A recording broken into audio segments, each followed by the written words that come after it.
Good morning, student. Today we are going to start our new chapter, determinant. So, first of all, we have a question arises in our mind: what is determinant and how we can solve this determinant? So, we can define it as determinant is a linear transformation of a matrix, or we can get a scalar value of the matrix.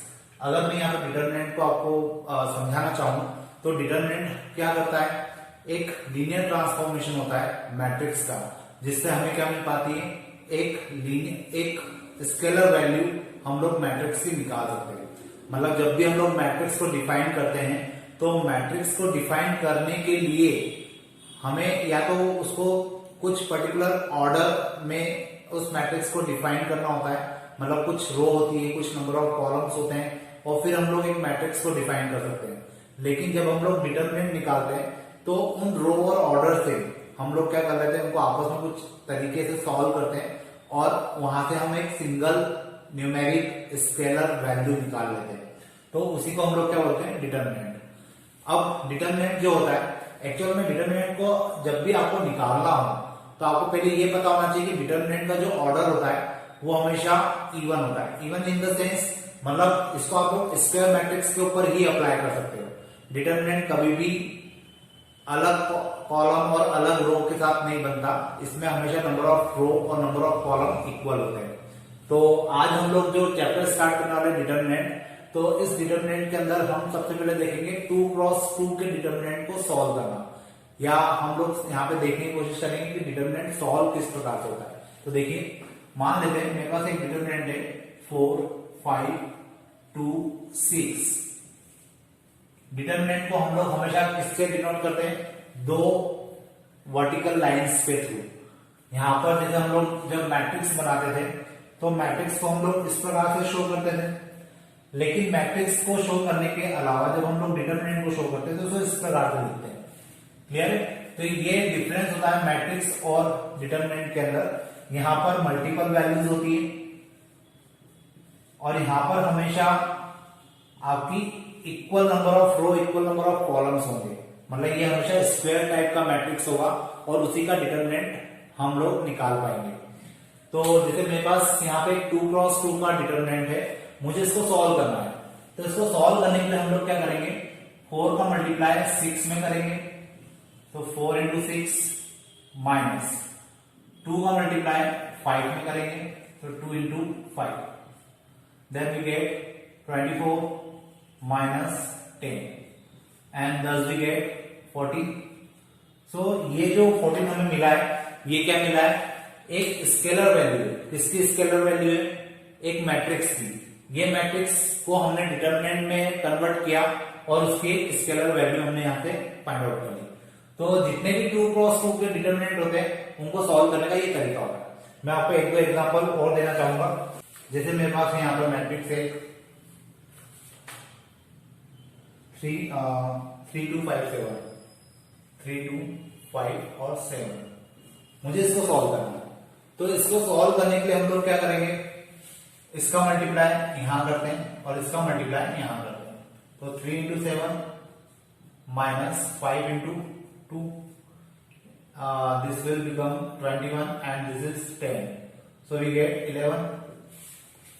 तो ये क्या हो गया, हमारे पास determinant की value होगी। Clear है? अभी हम लोग कुछ और क्वेश्चंस के ऊपर करते हैं तो आपको थोड़ा सा और इसका जो कंसेप्ट है वो इजीली समझ में आएगा। 4 minus 6 and minus 2x and it is equal to 24। अब मेरे पास यहाँ पे जो डिटरमिनेंट है इसमें मुझे x की वैल्यू फाइंड करना है। तो जिस प्रकार से हम लोग 2x2 के डिटरमिनेंट को सॉल्व करते हैं वही हम लोग यहाँ पे सॉल्व करेंगे और x की वैल्यू फाइंड आउट करने की कोशिश करते हैं। We can multiply 4 into x, 4 multiply x minus 6 into minus 2 and this is equal to 24। 4x minus 12 equal to 24 and thus we get 36। ये 12 उधर जाके माइनस हो जाएगा और यहाँ माइनस का साइन है तो वहां पे प्लस हो जाएगा, तो 36 and x equal to 9। So the value of x is 9। तो इस प्रकार हम लोग क्या कर सकते हैं, डिटरमिनेंट में कोई अननोन वैल्यू हो तो हम लोग उसको ही पता कर सकते हैं। इसके अलावा और क्वेश्चन देखते हैं हम लोग। Sine 20 degree, cos 20 degree, sin 70 and cos 70। अब यहां पे मेरे पास एक डिटरमिनेंट है, मुझे इसको सॉल्व करना है और ये जो डिटरमिनेंट है इसके अंदर ट्रिग्नोमेट्रिक वैल्यू लिखी हुई है, तो उससे हमें कोई फर्क नहीं पड़ता डिटरमिनेंट में किस टाइप की वैल्यू है, हमें मेथड वही अप्लाई करना होती है जो हमने भी यहाँ पे अप्लाई की। तो जब हम लोग इसका मल्टीप्लाई इसमें करेंगे तो हमें क्या मिलेगा, sine 20 degree cos 70 degree minus, फिर इसका मल्टीप्लाई कॉस 20 में होगा तो ये कितना हो जाएगा, साइन 70 डिग्री कॉस 20 डिग्री। याद करिए क्लास 11 आपने फॉर्मूला पढ़ा होगा, sine A cos B sine B cos A. ये किसका फॉर्मूला होता है, साइन ए माइनस बी का। तो क्या मैं इसको डायरेक्टली साइन 20 माइनस 70 लिख सकता हूं, क्लियर? क्योंकि ये जो फॉर्मूला आपने पढ़ा है ये किसका होता है, sine A cos B minus sine B cos A, ये होता है साइन ए माइनस बी का फॉर्मूला। और जब ये साइन ए माइनस बी है तो it will give us sine minus 50 degree and you know that sin minus theta will become minus sin theta, sin 50 degree. So this will be the answer. Hopefully आपको समझ में आया होगा कि हमने यहाँ पे क्या किया, एक डिटरमिनेंट था उसमें कुछ ट्रिग्नोमेट्रिक वैल्यूज थी, उन ट्रिग्नोमेट्रिक वैल्यूज को हमने क्या किया, सॉल्व कर दिया और यहाँ पे हमारा ये सॉल्यूशन आ गया। अब कुछ और क्वेश्चन देखते हैं इसी टाइप के। √6, √5, √20 and √4. We have this one. This is the first question of first exercise and हम इसको जब सॉल्व करेंगे तो तरीका वही, मेथड वही यूज करना है। इसको मल्टीप्लाई इसमें √6 मल्टीप्लाई √4 माइनस इसका मल्टीप्लाई इसमें √20 मल्टीप्लाई √5। अब इसको सॉल्व करने बहुत सारे तरीके हैं, आप चाहे तो इन दोनों को मल्टीप्लाई कर दे डायरेक्टली, इन दोनों को मल्टीप्लाई कर दे फिर उनको फैक्टराइज कर दे और फिर इसको सॉल्व कर लें, यह एक दूसरा तरीका है। हम लोग इसको क्या लिख सकते हैं, √6 और √24 है, सॉरी यहाँ 24 है तो यहाँ 24 आ जाएगा। अब इसको सॉल्व करने के लिए हमारे पास क्या है, या तो मैंने अभी जैसा बताया कि आप इन दोनों को डायरेक्टली मल्टीप्लाई कर लें, इन दोनों को मल्टीप्लाई कर लें फिर इनको फैक्टराइज कर दें और फिर आप आंसर निकालें, या एक जो कॉमनली हम लोग कैलकुलेशन को स्पीड अप मतलब फास्ट करने के लिए जो तरीका यूज करते हैं वो ये है कि आप इसको लिखें 6, इसको भी लिखें 6 into 4 माइनस इसको लिखें 5 into 4 into 5। इन दो 6 से एक 6 बाहर, 4 से एक 2 बाहर, माइनस 2 5 से एक 5 बाहर और 4 से एक 2 बाहर। So we will get 12 minus 10 and this will 2।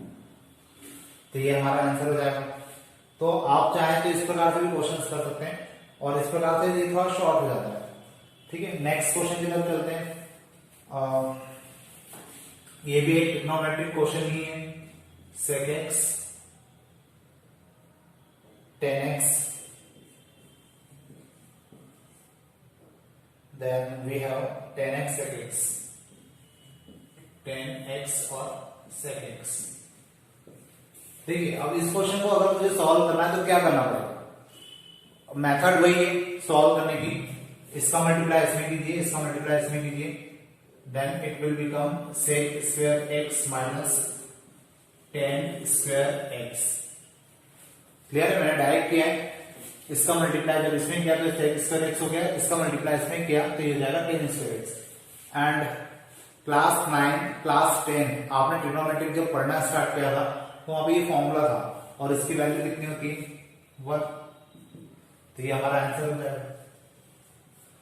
Clear है, तो क्वेश्चन काफी इजी है, इसके फर्स्ट एक्सरसाइज तो बहुत ही इजी है, लेकिन हाँ 3-4 क्वेश्चन ऐसे हैं जिसके लिए आपको थोड़ी सी मेहनत करना पड़ेगी या थोड़ा सा आपको उसको ऊपर फोकस करना पड़ेगा। मैं आपको बता रहा हूं कि वो क्वेश्चन कौन कौन से। देखिए a plus i b, c plus i d minus c plus i d, a minus i d. देखिए अब ये जो क्वेश्चन है, इस क्वेश्चन में अगर आप नोटिस करेंगे कि ये कॉम्प्लेक्स नंबर वाले क्वेश्चन है। मैंने अभी जो स्टार्ट क्वेश्चन किए थे वो उसमें सारे रियल नंबर थे, फिर जो कुछ क्वेश्चन किए थे उसमें ट्रिग्नोमेट्रिक फंक्शंस थे, अब कॉम्प्लेक्स नंबर है। मतलब यहाँ पर ऐसा कुछ भी फाइनलाइज नहीं होता कि, या हम लोग ऐसा नहीं बोल सकते कि डिटर्मिनेंट के अंदर हमेशा रियल नंबर ही आएंगे या केवल न्यूमेरिकल वैल्यूज आएगी, ऐसा नहीं है। आपको डिटर्मिनेंट मैट्रिक्स के अंदर कोई सी भी वैल्यू मिल सकती है। अब जैसे यहाँ पर मेरे पास कॉम्प्लेक्स नंबर है, आप लोग 11th क्लास में पढ़ चुके हो कॉम्प्लेक्स नंबर, तो ये जो क्वेश्चन है अगर मुझे इसको सॉल्व करना है तो मेथड में वही यूज करूंगा, इसका मल्टीप्लाई इसमें a plus i b, A minus I b minus इसका मल्टीप्लाई इसमें c plus i d, c minus c plus i d. अब देखिए इसके बाद हम लोग क्या कर सकते हैं, ये a प्लस, इसको पूरे को b कंसीडर कर लीजिए, तो a plus B, A minus B, formula होता है A square minus I B का होल स्क्वायर। मतलब मैंने यहाँ पे a minus B, A plus B का फॉर्मूला अप्लाई किया, A square minus B square minus, यहां पे भी सेम प्रोसेस होगी, लेकिन यहाँ पे b कौन होगा, ये b होगा, और a कौन होगा, ये a होगा। क्लियर, तो यहां पे आ जाएगा i d square minus c square, a का square as it is minus i square b square minus i square d square, ये माइनस अंदर जाएगा तो ये प्लस का सी स्क्वायर हो जाएगा। क्लियर, अब याद करिए लास्ट ईयर कॉम्प्लेक्स नंबर जब आपने पढ़े थे आपको पता होगा आई स्क्वायर की वैल्यू कितनी होती है, -1। आई स्क्वायर कितना होता है, -1 होता है। तो यहां पे माइनस का एक साइन जनरेट होगा, वो माइनस इसको क्या बना देगा, positive. Thus we get a square plus b square plus d square plus c square, and finally we can write a square plus b square plus c square plus d square, and this will be our answer. Hopefully समझ में आया होगा, easy question था, बस आपको इसमें complex number की property लगाना थी और कुछ भी नहीं करना था, बाकी मेथड डिटरमिनेंट सॉल्व करना था आपको आई गया। तो इस प्रकार हम लोग क्या कर सकते हैं, डिटरमिनेंट सॉल्व कर सकते हैं। एक क्वेश्चन और देख लेते हैं, हो जाएगा वो इजीली, लेकिन वो थोड़ा सा कॉम्प्लेक्स है। A alpha plus B gamma, C alpha plus D gamma, A beta plus B delta, C beta plus d delta, and we have to prove AD minus BC and multiply A alpha gamma alpha delta minus beta gamma. देखिए अब जैसे मेरे पास ये question है, थोड़ा शायद मेरे ख्याल से इस एक्सरसाइज का स्टूडेंट के पॉइंट ऑफ व्यू से टिपिकल क्वेश्चन है, लेकिन ये देखा जाए तो बहुत सिंपल है। करने का तरीका वही है, इसका मल्टीप्लाई इसमें कर दीजिए, इसका मल्टीप्लाई इसमें कर दीजिए, तो देखिए क्या होगा, a alpha plus B gamma, यहां पे आ जाएगा c beta plus d delta minus इसका मल्टीप्लाई इसमें a beta plus B delta, और ये आगे आ जाएगा, ये हो जाएगा c alpha plus D gamma. Clear है? अब इसका मल्टीप्लाई इसमें करना है, इसका मल्टीप्लाई इसमें करना है, देन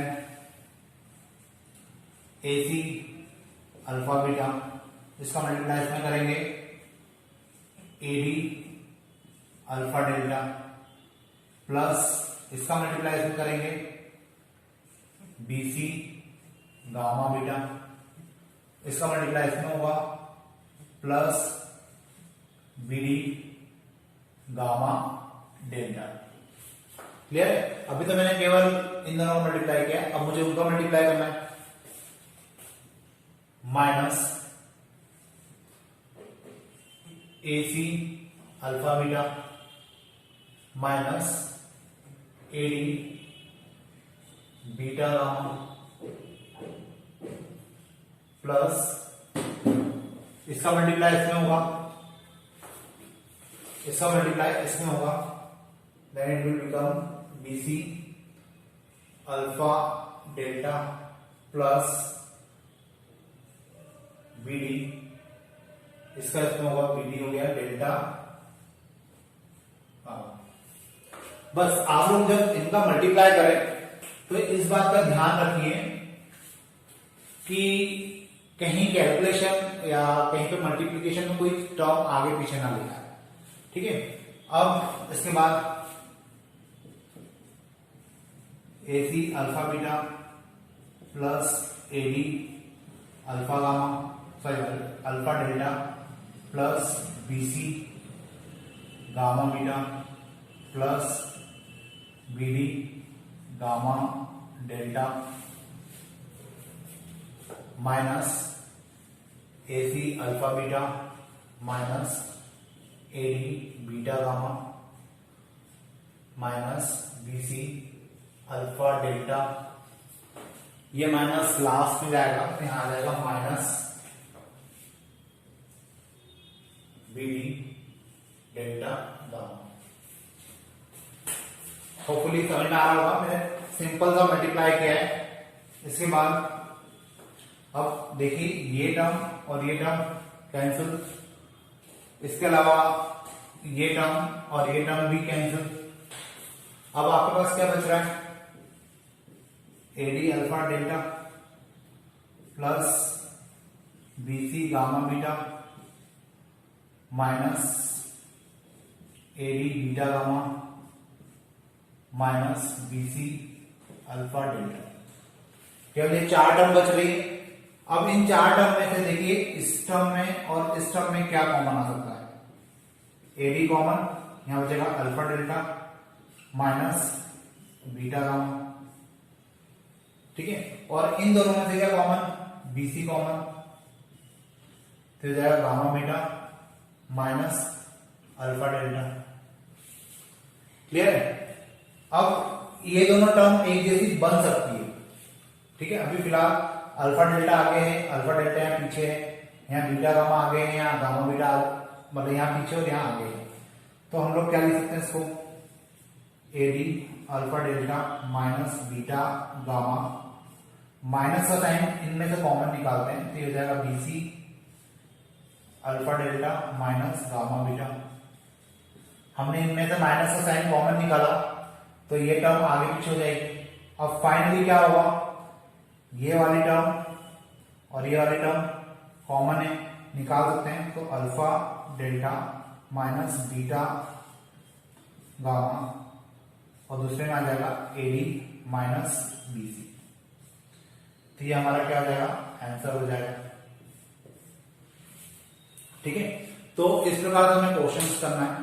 डिटरमिनेंट का ये वाला पार्ट यहाँ पे खत्म होता है। आप लोग प्रैक्टिस करिए, कुछ प्रॉब्लम आती है तो आप लोग मुझे कॉल कर सकते हैं और पूछ सकते हैं, अपनी प्रॉब्लम शेयर कर सकते हैं। और इसके बाद हम लोग अब नेक्स्ट लेक्चर में मिलेंगे तो डिटरमिनेंट के और आगे की बात हम लोग करेंगे कि किस प्रकार से हम लोग अलग अलग टाइप के डिटरमिनेंट को सॉल्व कर सकते हैं, इनकी कुछ प्रॉपर्टीज के बारे में देखेंगे और किस प्रकार से उन प्रॉपर्टीज का यूज किया जा सकता है, हम उसके ऊपर डिस्कस करेंगे। We are learning the determinant. So what is determinant? in our last lecture we have already learned. Now we have some more questions on the determinant and in this section we will learn about the minors. यहाँ पर हम लोग miners के बारे में बात करेंगे। Miners होते क्या हैं या किस प्रकार से निकाले जाते हैं। अब जैसे मेरे पास एक डिटरमिनेंट है, मुझे इसके क्या निकालना है, माइनर्स निकालना है। तो माइनर्स को हम लोग रिप्रेजेंट करते हैं कैपिटल M से और साथ में जैसे यहाँ पे जो होती है पोजीशन कहलाती है I और J। तो माइनस को रिप्रेजेंट करने का तरीका होता है कैपिटल M और इस कैपिटल M से ही हम लोग क्या निकालते हैं, माइनर। देखिए कैसे निकालते हैं, बहुत इजी तरीका होता है। जैसे मुझे 1 के लिए क्या निकालना है, माइनर निकालना है, मतलब मुझे M11 निकालना है और M11 निकालने के लिए मैं जैसे 1 के लिए M11 के लिए क्या निकाल रहा हूं, माइनर।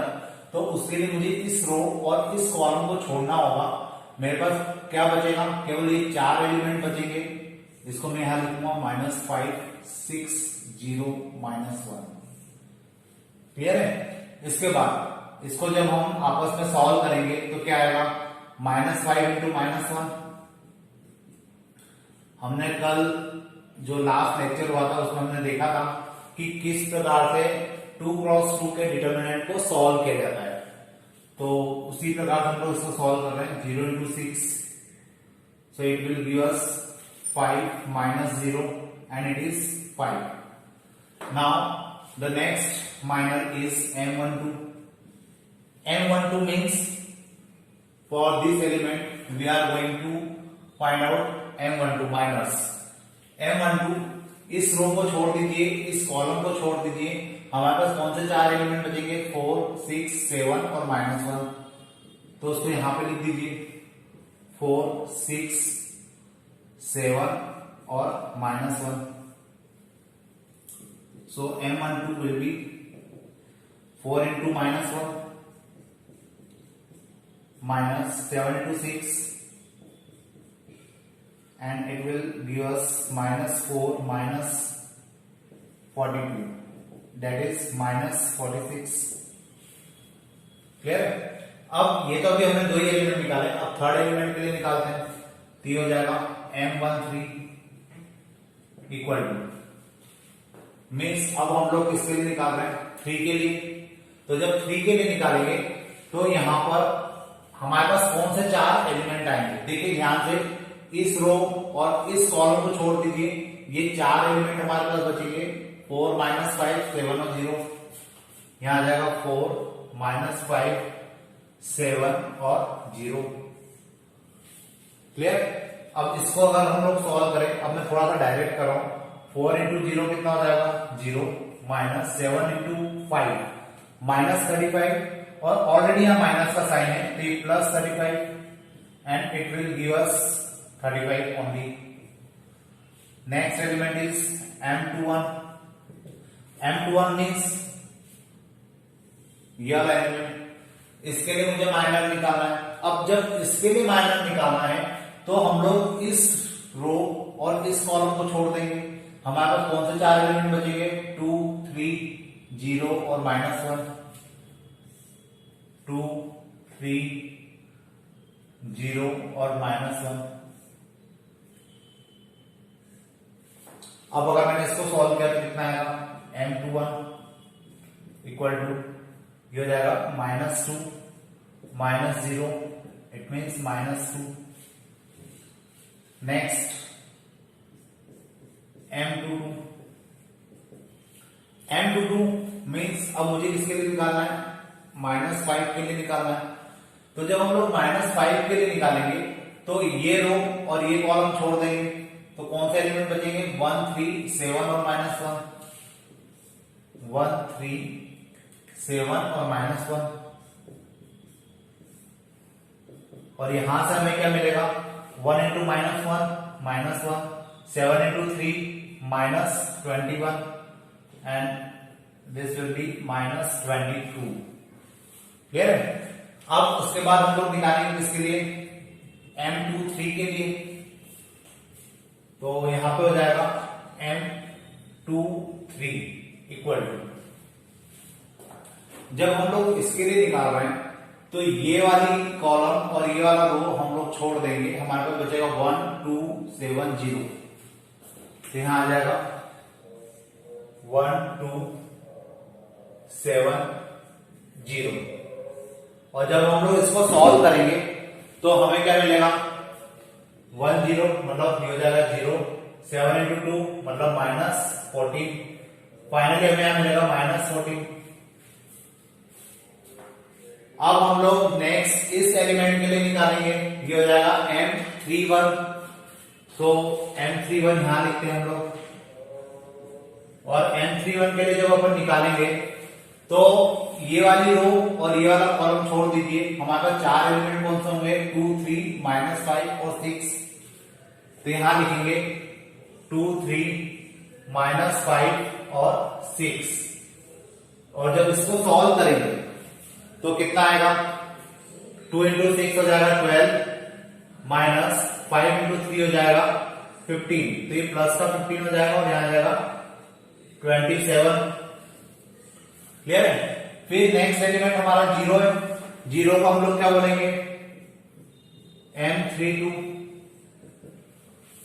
जब हम लोग M32 के लिए निकालेंगे, मतलब इस एलिमेंट के लिए माइनर निकालेंगे, तो ये वाली रो और ये वाला कॉलम छोड़ेंगे, हमारे पास 4 एलिमेंट कौन से बचेंगे, 1 3 4 और 6। तो यहां पे कितना आ जाएगा, 1 3 4 और 6।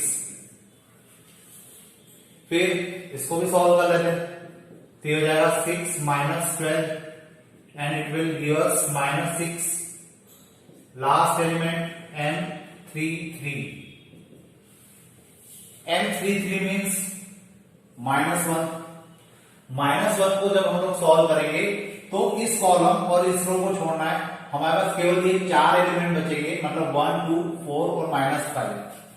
तो इसमें यहां लिख देते हैं 1 2 4 और -5। और जब इसको सॉल्व करेंगे तो कितना आएगा, -5 -8, मतलब ये हो जाएगा कितना, -13। तो इस प्रकार हमने क्या निकाला, माइनस निकाला। और इसी माइनस को हम लोग क्या करते हैं, आगे इसके बेसिस पर हम लोग कोफैक्टर्स निकालते हैं। तो आपको होपफुली समझ में आया होगा कि हमने माइनस किस प्रकार से निकाले। हमारे पास एक 3x3 का डिटर्मिनेंट था और उस 3x3 के डिटर्मिनेंट को हमने वहां के हर एक एलिमेंट को हमने यहाँ पे माइनर निकाला। तो माइनर को हम लोग किससे रिप्रेजेंट करते हैं, कैपिटल M से। याद रखिए, जरूरत पड़ेगी ऑब्जेक्टिव टाइप के क्वेश्चंस में इनको पूछा जाता है, इनके ऊपर क्वेश्चंस आते हैं।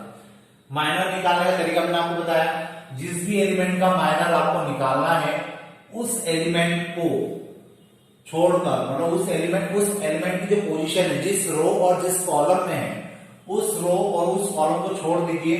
बाकी के जो 4 एलिमेंट बचेंगे उनका आप लोग क्या निकाल दीजिए, डिटर्मिनेंट निकाल दीजिए।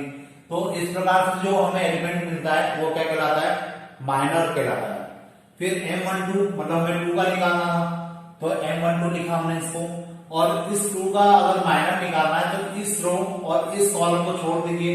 4 एलिमेंट कौन से बचेंगे, 4 6 7 और -1, उसको यहां लिख दीजिए। तो हमारा, और इसको जब हम डिटर्मिनेंट के साथ सॉल्व करेंगे तो हमें क्या मिल जाएगा, -46। फिर नेक्स्ट एलिमेंट 3 था, तो 3 को हमने कैसे निकाला, M13 लिखा, क्योंकि ये जो एलिमेंट है इसकी पोजीशन क्या है, M13। और इसके लिए जब हम लोग माइनर निकालेंगे तो हम लोग इसके लिए ये रो और ये कॉलम छोड़ देंगे। 4 एलिमेंट कौन से बचेंगे, 4 -5 7 और 0, उनको मैंने यहाँ पे लिख दिया। और इनका क्या निकाल लिया, डिटरमिनेंट निकाल लिया। यहाँ पे मैंने डिटरमिनेंट थोड़ा सा डायरेक्ट निकाला है क्योंकि स्पेस की प्रॉब्लम है, तो मैंने थोड़ा सा डायरेक्ट किया, लेकिन आपको समझ में आ रहा होगा कि डिटरमिनेंट हम लोग कैसे सॉल्व करते हैं। फिर M21 निकाला, M22 निकाला, M23 निकाला, M31 निकाला, M32 निकाला और M33 निकाला। तो इस प्रकार का हम लोग क्या निकाल पाते हैं, माइनर निकाल पाते हैं। मैं आपको एक क्वेश्चन और बताता हूं माइनर निकालने का लिए, ताकि आप थोड़ी सी प्रैक्टिस हो सके। देखिए अब मुझे इसका क्या निकालना है, माइनर निकालना है। तो अब मैं थोड़ी सी डायरेक्ट प्रोसेस करूंगा, आपको भी समझ में आना चाहिए। फर्स्ट हम लोग 2 के लिए निकाल रहे हैं, तो हम लोग इसको क्या लिखेंगे, M11। और जब हम लोग M11 के लिए निकाल रहे हैं तो ये रो और ये कॉलम छोड़ दीजिए। 4 एलिमेंट कौन से होंगे हमारे पास, 4, 7, -6 और 10। इनको आपस में सॉल्व कीजिए। 4 इंटू 10 कितना हो जाएगा, 40। माइनस आता है बाय डिफॉल्ट, लेकिन जब हम लोग इसका मल्टीप्लाई करेंगे तो बीच में माइनस का साइन है, इसलिए प्लस हो जाएगा 42 and it will give us 82। Next होगा हमारा M12। M12 मतलब हम लोग किसके लिए निकाल रहे हैं, 3 के लिए निकाल रहे हैं। तो जब 3 के लिए निकाल रहे हैं तो ये वाली रो और बीच वाला कॉलम छोड़ दीजिए। 4 एलिमेंट कौन से बचेंगे हमारे पास, -3, 7, 3 और 10। इसको सॉल्व करेंगे तो -3 इंटू 10 हो जाएगा -30, -3 इंटू 7 हो जाएगा 21 and it will give us -51। Then next is M13। अब जब हम लोग M13 की बात करेंगे तो मतलब 4 के लिए निकालना है, तो ये वाली रो और ये वाला कॉलम छोड़ दीजिए। इस -3, 4, 3 और -6 बचेगा, -3, 4, 3 और -6। फिर इसको सिंप्लीफाई करते हैं तो ये हो जाएगा 18 -12 and it will give us 6। Now M21। M21 मतलब ये वाला एलिमेंट, और इस वाले एलिमेंट को जब हमें फाइंड आउट करना है तो हम लोग क्या करेंगे, ये वाले कॉलम और ये वाली रो छोड़ देंगे। हमारे पास 4 एलिमेंट कौन से होंगे, 3, 4, -6 और 10। तो यहां पे लिखते हैं इसको 3, 4, -6 और 10। इसको सॉल्व किया हो जाएगा 30 plus 24 and it will give us 54। Then next one is M22. M22 means 4 के लिए निकालना है, तो ये वाली रो ये वाला कॉलम छोड़ दीजिए। आपके पास बचेंगे 4 एलिमेंट कौन से, 2, 4, 3, 10। 2, 4, 3, 10। ये हो जाएगा 2 into 10 means 20 -3 into 4, 12 and we will get 8. The next one is 7 and it is represented by M23. So for this element we have 2, 3 and 3 -6. 2 into -6 -12, 3 into 3 -9 and it will give us -21. Clear? Now the last row M31.